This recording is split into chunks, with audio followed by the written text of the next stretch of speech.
Be sure to read and follow the safety guidelines to protect your computer from potential damage and ensure your personal safety. For more information about safety guidelines, see the owner's manual at dell.com/support. Before you begin, turn off the computer and disconnect all the attached peripherals. To remove the solid-state drive 2230, loosen the 2 screws securing the side cover.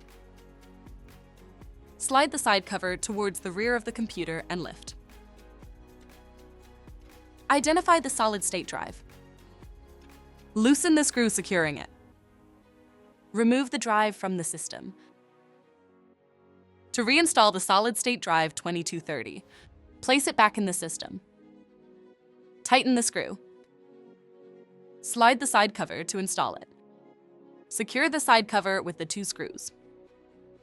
For more information about your Dell system, visit dell.com/support.